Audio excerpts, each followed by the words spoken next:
Hello, hello, hello. Marietta back with another video, y'all. Y'all know what? I got to sit here and I got to thinking about some things, and I wanted to share some things with y'all.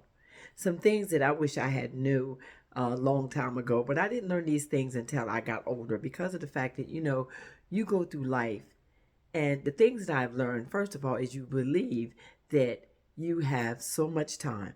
You got so much time. When you're young, you feel as though that you got time to buy your home. You got time to get the good job. You got time to finish school. You got time to fall in love. You got time to have children. You really believe that you got time to be able to build your life and put your life into perspective the way you see it, the way you feel as though you want your life to go. And then you start thinking about these things, and then you get out there and you start living your life, and you actually start going through the motions. And then you find out that school is hard. You're staying up all night. You're cramming for this and that. And you're actually meeting people that good friends, and then you're meeting some that don't mean good. And then you start on these jobs, and the jobs would take you down a whole new path, a whole different path. And then you begin to see exactly, um, people start to change on you, the way they treat you. You begin to feel as though that you're in a twilight zone all of a sudden, because you felt as though you had your life in your mind. You had it set the way you wanted it to go. So you had painted this beautiful picture of how you wanted your life to be. And then one day you wake up and everything is abruptly changed. Everything has changed so much to the point where you're feeling as though your life is spiraling out of control, because it's like you're on a Ferris wheel or you're on a spinning wheel, and there's no place for you to get off. It just keeps spinning and spinning and spinning and spinning and spinning. And then, God forbid, a tragedy hits. Say like there was one day that I was in a car accident, and it's almost like you're facing life or death situations. Your body gets hit, and it takes a hit, and then your body never goes back to the way it is, where you got that back pain, and you got sciatica, and you got hand pain, and you got your headaches from when your head hit the steering wheel, or you may really have went through some real even worse pain than that. And then these things cannot be fixed, because these scars will carry you for the rest of your life. So as you carry these scars through life, people seem to allow these scars to identify who they really are. You start saying things like, I got arthritis, or you start writing this stuff on pieces of paper everywhere you go. You'll put it on your applications. You'll talk to the doctor about it even when they don't ask you. You'll offer this information everywhere you go. You'll offer extra information about yourself that really truly could be critical to the position that you have yourself in at that time. And I know y'all probably wonder where I'm going with this, but where I'm going with this is a place of, when you begin to really start your life, no one has to know every single thing about you. Sometimes less is more. Most of the people that ask a lot of questions about you, they really do not care. They really do not care. First of all, when you tell them things, it's like saying you give them ammunition to use against you. This is why I did that video when I was saying moving in silence. But I see a lot of people on the lines, they tell the most intimate part of their relationships online, and then they get offended or they get upset when people start to speak about it. But that's what they're going to do, because it takes the spotlight off of them. A lot of people that grab a hold of dirt that other people may have that they call dirt, they would take that dirt and they would spread it. They would add theirs to it. They would tell it the way they want to tell it. They would actually begin to feel as though that the thing that the truth that you told is not the way it is. Yeah, and so once they add their and even when they add their part to it, the people they tell it to, they will believe them because of the fact that they will make it seem as though they got to have so many people team up against you. But you go through life and you be trying to build this vision of how you want people to see you, and then it don't work out that way because of the fact that they already got their minds made up of who you are to them. So you be going through life trying to fix that very same situation. And it's not a situation that once somebody has made up their mind who you are in their mind, that's who they want you to be. So they have painted that picture, and that's the picture that they're going to keep no matter what you do or how much good you do outside of that. It's never going to change their mindset of what they be thinking. So I just felt as though that, when we begin to start our lives and we begin to get out here and we begin to want to recreate ourselves, we got to do it for ourselves. Don't do it for other people. Don't do it for validation. Don't do it to have people, on your side or on your team or to change people's perception of you. You continue to work on the being the best version of you that you can be. So when I learned that, that's one thing I learned is, first of all, you cannot be a people pleaser. You cannot be a people pleaser, because if you spend your life trying to please people, you always are going to be falling short. You're always going to be on that Ferris wheel, that gerbil wheel, that hamster wheel, whatever wheel it is that you may be on, you're going to be on that wheel and you ain't going to find no place to get off, because you're always going to have to continue that way because you feel like you got to be the best you can be for them, but yet and still it's not making you happy. You got to find that inner happiness, that inner balance within yourself.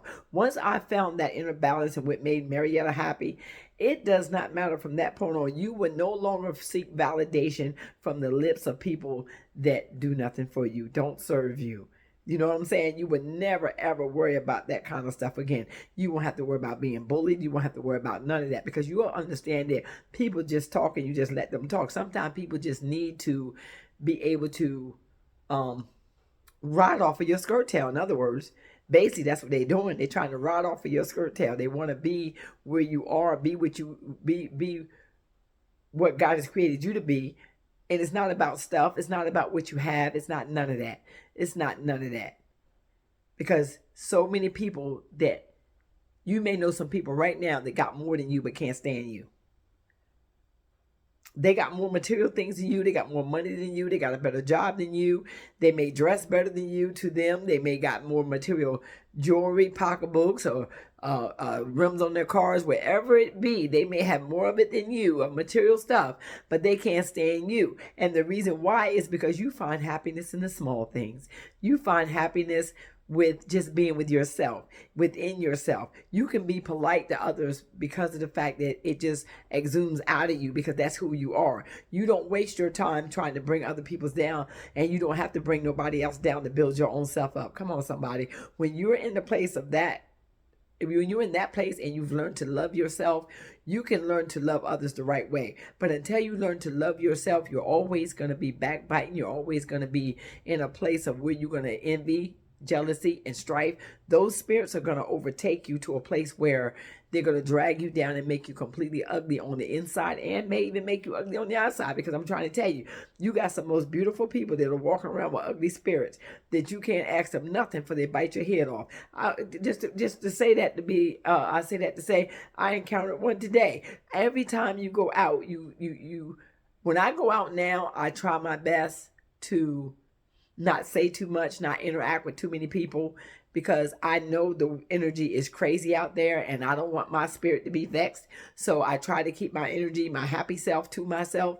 So all within, though, I make sure that I pay attention to my surroundings. So as I was, going into Ace Hardware this morning, I looked around and all of a sudden I saw this gentleman, and he was just standing in the aisleway, and I tried not to make eye contact, but I still had my eyes on a swivel because I had to go around that aisle to get what I needed. So I was trying to wait till he got out of that aisle so I could get what I needed.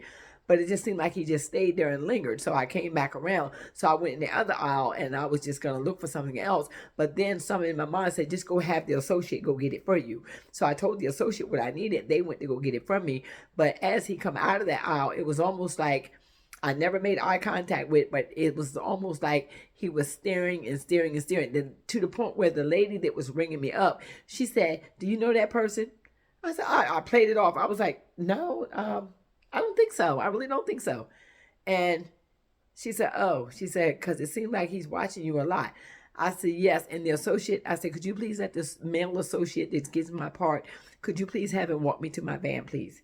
And this is what I did for safety. Sometimes you got to do these things, even though it may be innocent.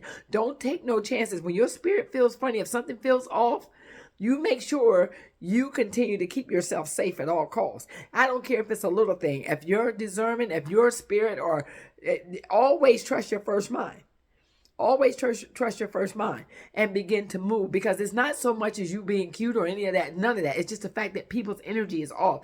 People are crashing out right now. People are going through things right now. They don't understand how to get through these trying times. And it's enough that when you don't work, I get it though. It's enough that these people, they'll put so much time in their jobs, so much energy in building their life and maybe buying a home, and maybe they had a family, and then all of this in the world come along and it could have just stripped. I don't know what the problem was, but I've seen it so many times that I stay clear of it, and I will always put myself in a position where I will be protected, because I giggled and laughed with the young lady while I was at the register, but the gentleman that got my part, hey, Miss Coleman, let me walk you out.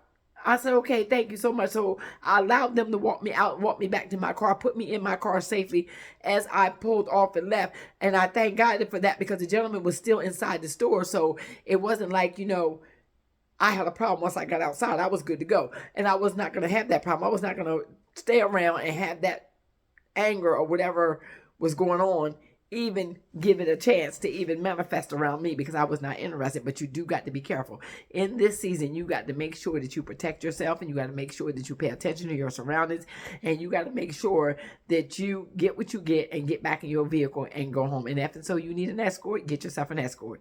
It does not matter what's going on or how it's going on. Get yourself an escort and let them escort you back to your vehicle, because safety first. Safety is always first. But anyway, I got to thinking about, if I could get on these lines and share some of these points and share some of these things that you go through as you begin to build your life, and you think your life is going to be one way, and then all of a sudden it takes a different turn. And it's not even a tragic turn. It just takes a different turn. You begin to go down a road that you didn't think that you was going to go down, which means it's like saying everything does not have to be about you taking a loss or you taking an L. Some things that we think about the fact that have been taken away from us, were taken away from us to be replaced with something else. We may not see that something else yet. This is where your faith kicks in. You have to walk by faith and not by sight. And this is where your faith is going to kick in, because you got to realize that a lot of people have lost jobs. Yes. Some of them lost them jobs.